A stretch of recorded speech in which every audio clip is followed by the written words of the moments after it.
me forever on fire. ಚಿತ್ರದುರ್ಗದ ರೇಣುಕಾಸ್ವಾಮಿ ಕೊಲೆ ಪ್ರಕರಣಕ್ಕೆ ಸಂಬಂಧಪಟ್ಟಂತೆ ಕೊಲೆ ಆರೋಪಿ ದರ್ಶನ್ಗೆ ಸಂಕಷ್ಟಗಳು ಹೆಚ್ಚಾಗ್ತಾನೆ ಇದ್ದಾವೆ.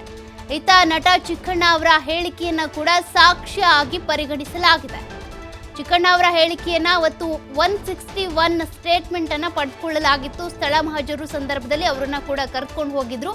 ಈ ಸ್ಟೋನಿ ಬ್ರೂಕ್ ಹೋಟೆಲ್ಗೆ ಕರೆದುಕೊಂಡು ಹೋಗಿ ಅಲ್ಲಿ ಎಷ್ಟೋ ತನಕ ಪಾರ್ಟಿ ಮಾಡಿದ್ರಿ ಅದ್ರ ಬಗ್ಗೆ ಎಲ್ಲ ಕೂಡ ಮಾಹಿತಿಯನ್ನ ಪಡ್ಕೊಂಡಿದ್ರು. ಆದ್ರೀಗ 164 ಸ್ಟೇಟ್ಮೆಂಟ್ ಅನ್ನ ಕೂಡ ಪಡೆದುಕೊಳ್ಳಲಾಗಿದೆ.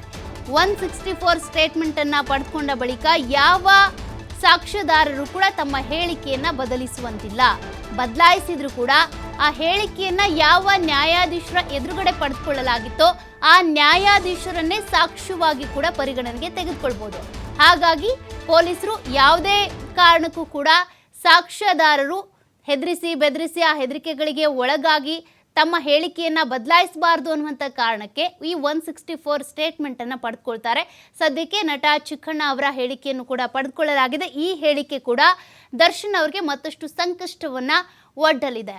ಹಾಗಾದ್ರೆ ಚಿಕ್ಕಣ್ಣ ಅವರ ಹೇಳಿಕೆಯನ್ನ ಪಡೆದುಕೊಂಡ್ರು ನಿಜ.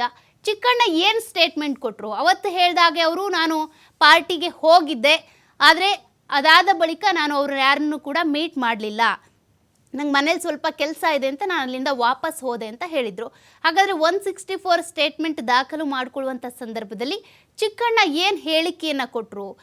ಈ ಒಂದು ಇದಕ್ಕೆ ಕೇಸ್ಗೆ ಸಂಬಂಧಪಟ್ಟಂತೆ ಏನಾದರೂ ಸುಳಿವು ಬಿಟ್ಕೊಟ್ರಾ ಅನ್ನುವಂಥ ಪ್ರಶ್ನೆ ಕೂಡ ಇದೆ. ದರ್ಶನ್ ಮತ್ತು ಸ್ನೇಹಿತರು ನನ್ನ ಊಟಕ್ಕೆ ಅಂತ ಕರೆದಿದ್ರು ಸ್ಟೋನಿ ಬ್ರೂಕ್ಸ್ ರೆಸ್ಟೋರೆಂಟ್ಗೆ.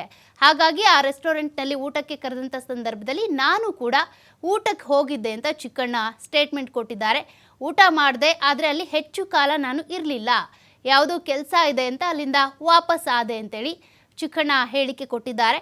ಇನ್ನು ರೆಸ್ಟೋರೆಂಟ್ಗೆ ಭೇಟಿ ನೀಡಿದ ಕೆಲ ಸಮಯದಲ್ಲೇ ನಾನು ವಾಪಸ್ ಬಂದೆ. ಜಾಸ್ತಿ ಹೊತ್ತು ಅಲ್ಲಿ ಇರಲಿಲ್ಲ, ನಾನು ಟೈಮ್ ಸ್ಪೆಂಡ್ ಮಾಡಲಿಲ್ಲ, ಅವ್ರ ಜೊತೆಗೆ ಯಾರು ಕೂಡ ಬೆರಲಿಲ್ಲ. ಅಲ್ಲಿಂದ ಊಟ ಮಾಡ್ಕೊಂಡು ಹಾಗೆ ವಾಪಸ್ ಹೋದೆ ನಾನು. ಅದನ್ನು ಬಿಟ್ಟರೆ ಬೇರೆ ಯಾವುದೇ ಮಾಹಿತಿ ನನಗೆ ಗೊತ್ತಿಲ್ಲ ಅಂತ ಚಿಕ್ಕಣ್ಣ ಹೇಳಿದ್ದಾರೆ.